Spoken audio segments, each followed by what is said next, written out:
Chicken pockets చేస్తున్నాను. ముక్కలు చూడండి చిన్నగా ఉండాలి. చికెన్ లోకి పసుపు, కారము, మిరియాల పొడి, చికెన్ మసాలా, ఉప్పు వేసుకోవాలి. అల్లం వెల్లుల్లి పేస్ట్, ఆయిల్ కొంచెం వేసుకోవాలి. వీటినన్నిటిని బాగా కలుపుకునేయండి. పెనం పెట్టుకొని నూనె వేసుకున్నాక ఎర్రగడ్డలు వేసుకోవాలి.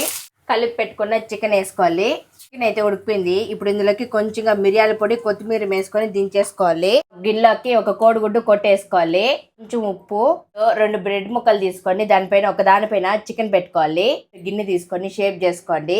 కోడిగుడ్లో బాగా ముంచుకొని అటుపక్క ఇటుపక్క బ్రెడ్ క్రమ్స్ లో బాగా ముంచుకునేసి ఆయిల్ వేసుకునేయాలి. శ్రీవారు తిందురా, చికెన్ పాకెట్స్ రెడీ. పైన కరకరా ఉంది, లోపలేమో చికెన్ సాఫ్ట్ గా భలే ఉంది, క్రంచిగా మెత్తగా సూపర్ అంతే.